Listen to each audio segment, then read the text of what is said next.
Penunggu di tempat itu marah dan minta sukma dari mereka. Tapi berhubung kakak kamu dan pacarnya itu dilindungi, jadi penunggu di sana minta tumbal orang lain. Ya, tumbal lain itu adalah kamu.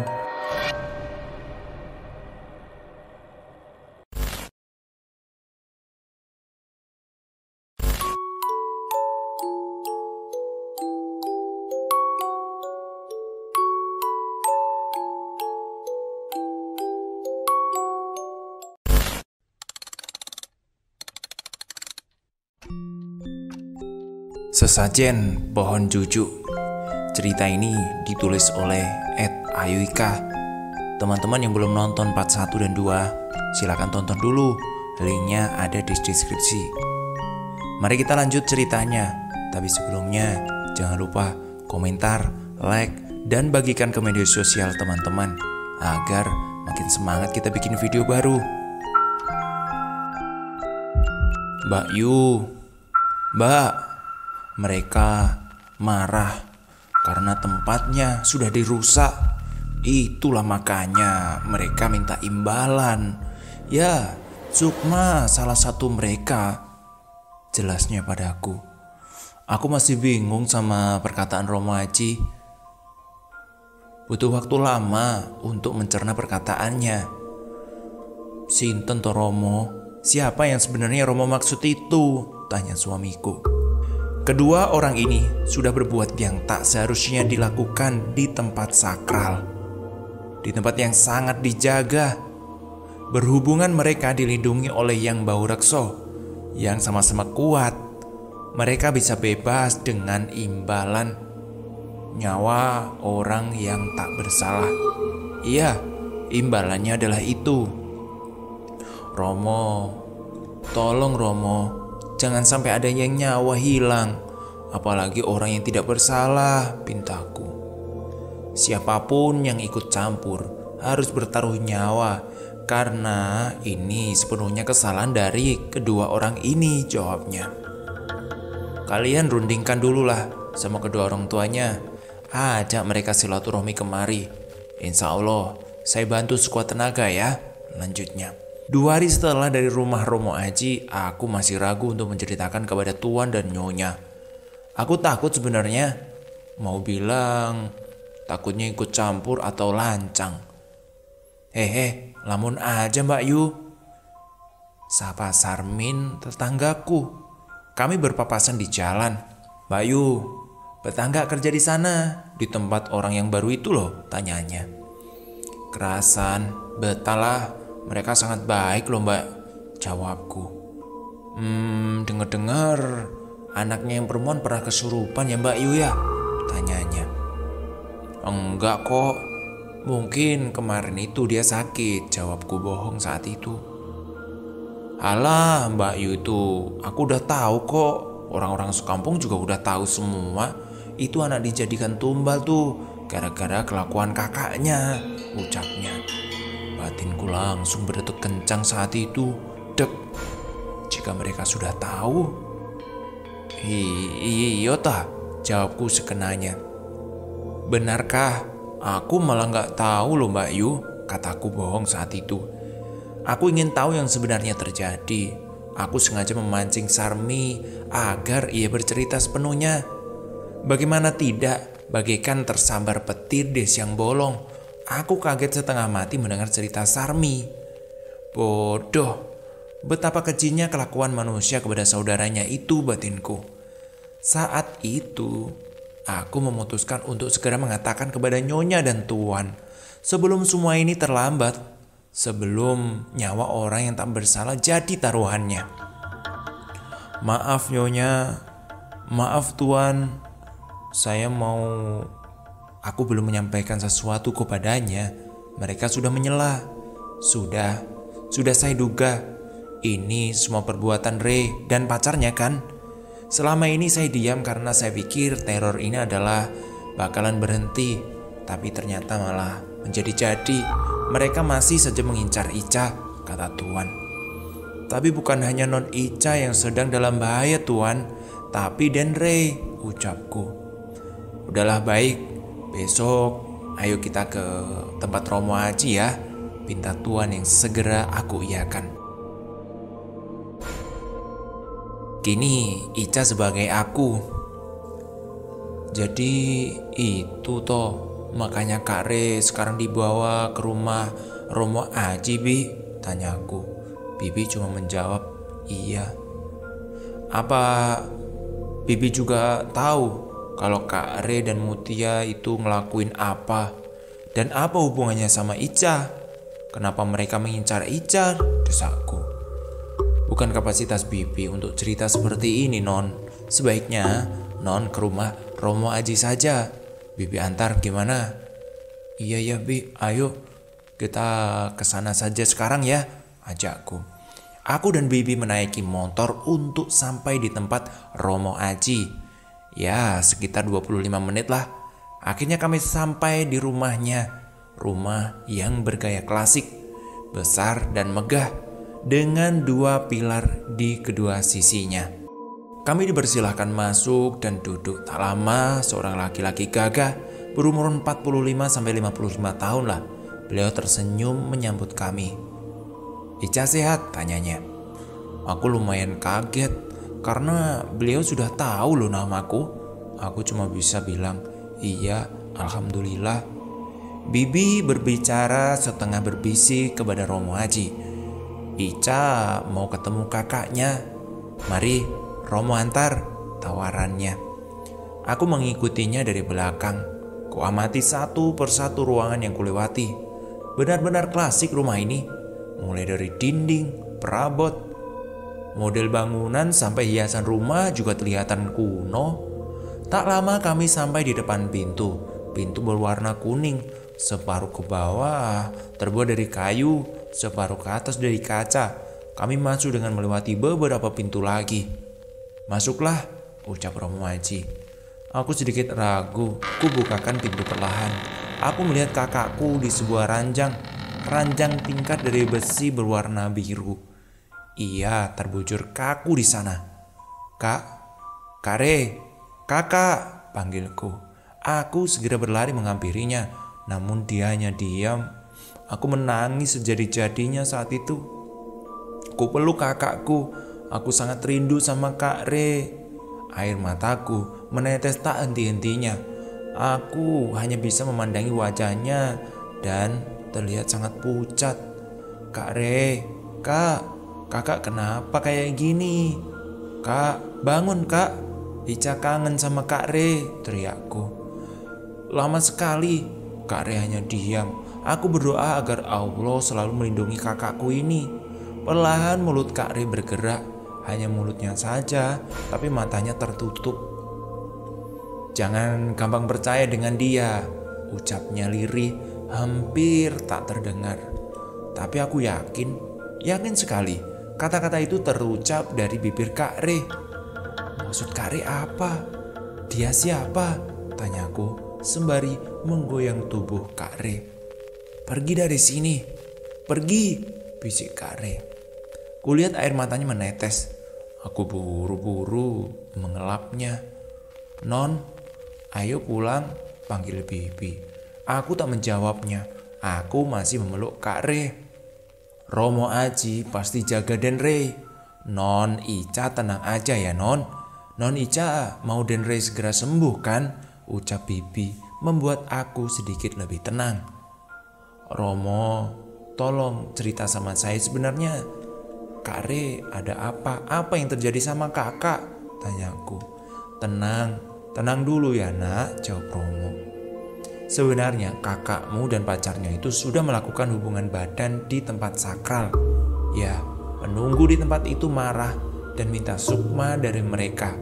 Tapi berhubung kakak kamu dan pacarnya itu dilindungi, jadi penunggu di sana minta tumbal orang lain. Ya, tumbal lain itu adalah kamu, jelasnya. Aku tercengang mendengar apa kata Romo Aji saat itu. Sementara ini, saya sudah berhasil melindungi kamu. Tapi sayangnya, sukma kakakmu yang saat ini sedang diikat oleh mereka, ibunya. Jadi, ini semua karena Ica ya? Gara-gara Ica lepas dari incaran mereka, Jadi sekarang Kak Re yang diincar ya? Tanya aku. Ini bukan salah non Ica. Semua terjadi sesuai hukum alam, jawabnya. Romo, Ica minta tolong sama Romo. Selamatkan Kak Re ya Romo. Ica yakin kok Kak Re nggak sengaja ngelakuin itu. Romo masih saja tersenyum. Romo pasti bantu, asal Ica nurut, jawabnya. Non, ayo kita pulang. Nyonya sama Tuan bentar lagi datang loh, ajak Bibi.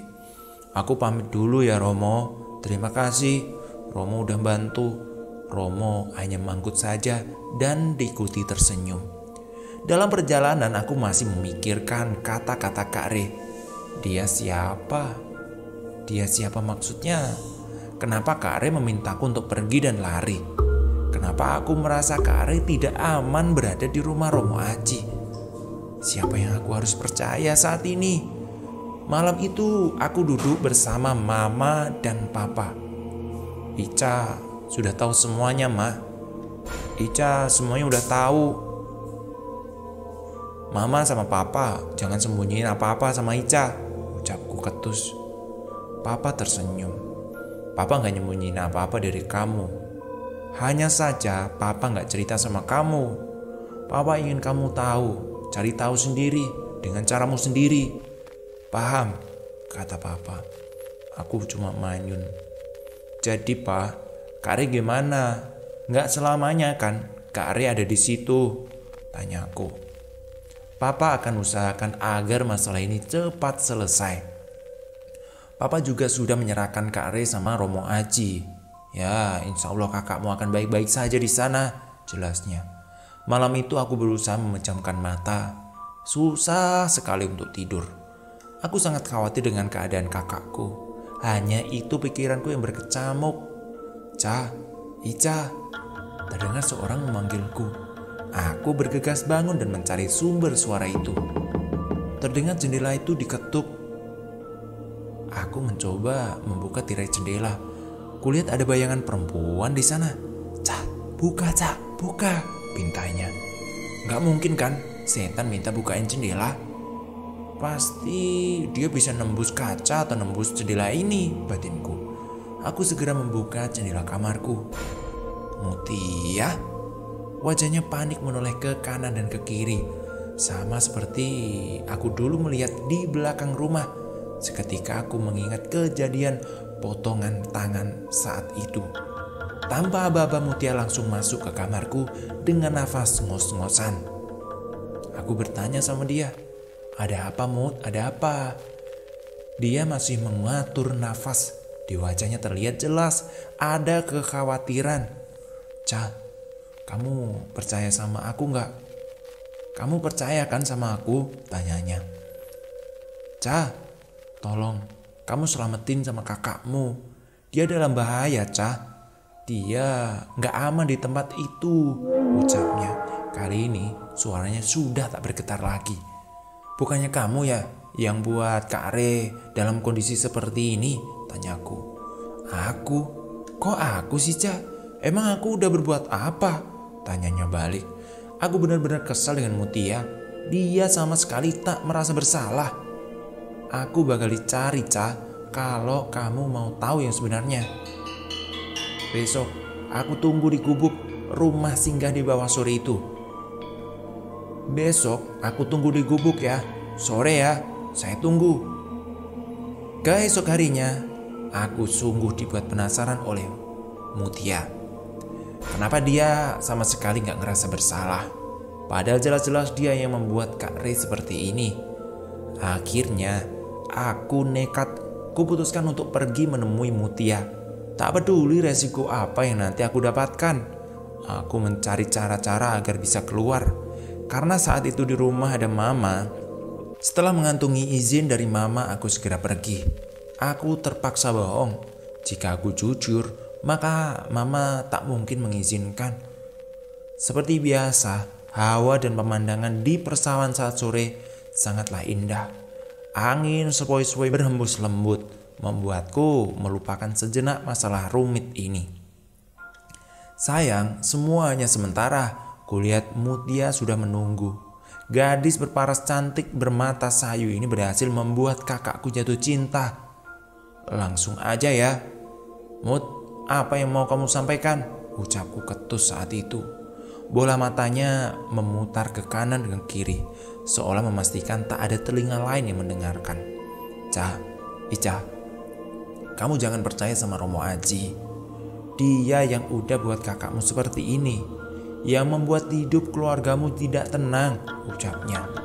Aku shock mendengar cerita Mutia seperti itu. Jelas-jelas kamu dan keluargamu yang membuat keluargaku gak tenang kok. Bisa-bisanya kamu melimpahkan kesalahan ini ke orang lain, ucapku dengan nada kesal. Dia menggeleng kepala. Kamu udah dihasut sama dia, Ca. Kamu udah masuk perangkapnya. Tolong sadar, Ca, sebelum semuanya ini terlambat, ucapnya. Kali ini nadanya agak memohon. Percuma ngomong sama kamu. Intinya aku minta sama kamu, keluargamu untuk gak ganggu aku dan Kak Re. Bisa kan? Kami mau hidup tenang, kataku setengah berteriak. Aku terlanjur sayang sama Kak Re. Ca, aku bakal cerita semua ke kamu. Setelah aku cerita, terserah kamu mau percaya aku atau tidak. Cerita Mutia. Jadi Mutia sebagai aku. Rutinitas sehari-hari membuatku bosan. Seperti biasa, setiap kali suntuk, aku selalu pergi ke sawah untuk segera menghirup suasana udara segar. Dan pemandangan di sana tidak ada duanya. Melepas penat, di kampung ini tak ada yang bisa diandalkan selain sawah ini. Karena di sini kami bisa melihat gunung yang megah. Maaf, kamu siapa? Tanyaku. Kulihat ada seorang laki-laki asing duduk di gubuk biasa aku singgah. Dia menoleh ke arahku. Lelaki tampan, berkulit putih. Nampak wajahnya sedih. Oh, saya orang baru di sini, jawabnya. Aku duduk di sampingnya. Kelihatannya Mas sedih, tanyaku. Entah kenapa, mulutku lancang sekali bertanya seperti itu padanya. Dia menatapku sejenak, agak ragu menceritakan beban hidupnya selama ini. Maaf ya, saya sudah lancang tanya ini sama Mas, kataku. Lalu dia tersenyum. Kayaknya aku ketemu teman baru, ucapnya. Ia pun menceritakan bahwa adiknya belakangan ini nih berperilaku aneh, sering teriak dan ngomong-ngomong sendiri. Aku pun bertanya, sejak kapan Mas? 2 minggu belakangan ini, setelah pindah ke sini lebih tepatnya, jawabnya. Apa sebelumnya keluargamu pernah datang atau kedatangan Romo Aji? Tanyaku. Tutup poin aja saat itu pikiranku. Dia nampak kaget. Kok kamu tahu? Iya sih, Romo Aji pernah bertemu Papa dan mereka mulai akrab, jawabnya. Sudah kuduga, dia mencari mangsa lagi. Kalau bisa sih, kamu lebih hati-hati sama Romo Aji ya. Dia bukan orang baik. Apapun yang ia beri jangan diterima. Buang saja, saranku. Maksudmu gimana sih? Iya. Nama kamu siapa? Aku Re. Kamu siapa? Mutia. Kamu belum pernah terima apapun darinya kan? Tanyaku lagi. Dia nampak berpikir. Apa ya? Katanya lirih. Aku ingat Romo Aji pernah kasih bros ke Ica, tapi lewat Bibi. Bibi minta aku untuk ngasih ke Ica saat itu. Saya ingat bener. Bibi siapa? Tanyaku. Bibi yang kerja di rumah itu loh. Dia juga yang merekomendasikan Romo Aji buat ke rumah, jawabnya. Maksudmu Bu Ratmi? Ray manggut. Petanda itu memang benar, Bibi atau Bu Ratmi. Ikut aku sekarang ya Re, ajakku. Kemana? Udahlah, ketemu Yaiku, jawabku. Aku menggandeng tangan Re, menaiki motornya menuju rumah Yai Wiji. Itu adalah kakekku. Aku menceritakan semuanya kepada Re. Tetap seperti itu dia, gak berubah kelakuannya, ucap Yai geram. Maksudnya apa sih Yai? Romo Aji ingin berniat jahat? Tanya Re. Bisa bahasa Jawa nggak, Le? Tanyanya. Sedikit. Yai, minta tolong bahasa Indonesia aja ya, jawab Re. Ya udah. Dulu, sebelum ada keluargamu, ada orang baru di sini. Aji juga melakukan hal yang sama. Waktu itu, saya kecolongan. Korban Aji sudah banyak, sehingga saya dan dia membuat sebuah perjanjian. Korban gimana, Yai? Dia menjadikan orang tak bersalah menjadi tumbalnya untuk penunggu pohon jujuk demi kekayaan dan keabadiannya. 15 tahun lalu, secara tidak langsung, dia sudah membunuh satu keluarga. Sama seperti kalian, mereka salah satu pendatang di sini. Jadi, Romo Aji menjadikan keluarga kami sebagai tumbal, Yai. Tepat, iya tepat. Tapi saya lihat papamu bukan orang sembarangan loh. Maka dari itu, Aji mendekati papamu terlebih dahulu. Lalu perjanjian apa lagi? Romo Aji lakukan apa? Tanya Re. Orang kampung kamilah yang memberi sajen tiap hari untuk pohon cucu itu. Tapi dengan syarat, Aji tak mengganggu dan melakukan tumbal nyawa lagi, baik di desa ini maupun di desa yang lain. Tapi dia sekarang sudah melanggar janjinya sendiri. Saya sebagai sesepuh desa tak bisa tinggal diam, karena keselamatan warga di sini adalah tanggung jawab saya sebagai sesepuh. Jadi Bu Ratmi itu juga sekongkol sama Romo Aji? Tanya Re. Ratmi itu istri ketiga dari Aji. Istri pertama dan istri kedua telah menjadikan tumbal karena mereka tak mau mencari mangsa. Mereka bukan orang jahat seperti Aji. Berbeda dengan Ratmi yang sampai saat ini setia mendampingi Aji. Bu Ratmi istri Romo Aji. Tapi setahu saya suaminya bernama Pak Burhan. Dia sering loh antar jemput Bu Ratmi, dan dia mengaku sebagai suami Bu Ratmi kok. Yai hanya tertawa mendengar ucapan Re. Bukan begitu Re. Bukan nak. Pak Burhan itu juga kaki tangan Romo Aji. Kalian tidak bohong kan? Tanya Re ragu saat itu. Untuk apa kami bohong? Untungnya apa nak? Tanyaku. Re hanya terdiam saat itu. Ya sudah, pulanglah. Papamu pasti bisa mengatasi ini semua. Perlahan bicara dengan papamu agar tak terlalu percaya dengan Aji. Ya, paham.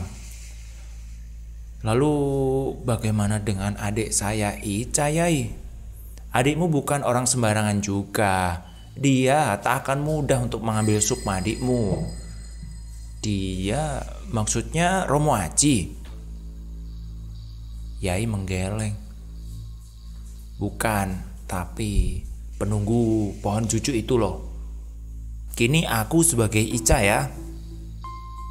Bohong sekali itu, ucapku. Seperti kataku dari awal, kalau kamu gak percaya silahkan. Aku di sini juga cuma nyelamatin keluargamu kok, terutama Re, Ca. Aku sayang sama Re. Apa buktinya kalau kamu jujur? Tanyaku kepada Mutia. Ca, kamu pernah kan terima bros dari kakakmu? Tanyaku. Iya, betul. Bukankah itu awal dari semuanya ini? Memang Kak Re waktu itu memberikannya padaku. Tapi kan bros itu bisa saja dari kamu, ucapku masih tak percaya dengan ucapan Mutia. Kan kamu tahu, aku baru kenal kakakmu. Sementara kejadian bros itu saat kamu baru pindah kemari kan? Jelasnya. Benar juga batinku. Tapi kenapa waktu itu kamu berdiri di pohon cucuk tengah malam? Tanyaku. Kamu tahu, Ca? Tanyanya. Aku bertemu dengan Bu Ratmi. Dia mengancamku agar aku tak lagi ikut campur dengan urusannya. Dia ingin mengambil sukmamu. Tapi gak semudah itu. karena kamu dan papamu bukan orang sembarangan. Samar-samar aku mendengar dia seperti itu malam itu. Tapi kenapa Romo Aji bilang kamu dan Kak Re melakukan hubungan badan di rumah tua? Makanya pendunggu di situ marah. Mereka mengincar kalian. Tapi karena kalian dilindungi, lebih tepatnya dilindungi Yai Wiji, akhirnya pendunggu itu mengincarku. Ica, kamu nangkep gak sih ceritaku tadi? Dia gak pernah ngincer kakakmu. Yang dari awal diincer itu kamu. Soal cerita itu hanya karangan Romo Aji aja. Ini desaku. Mana mungkin aku melakukan hal bodoh itu di tempat sakral? Tanyanya berhasil membuatku tercekat saat itu. Aku mencoba berpikir ulang. Tapi kenapa Kak Rey sekarang seperti ini? Apa karena mereka tak berhasil membawa Sukma? Udah dulu ya ceritanya. Besok kita lanjutin lagi. Terima kasih buat Ikayu yang udah bagikan ceritanya. Teman-teman jangan lupa komentar di kolom komentar. Terima kasih, sampai jumpa.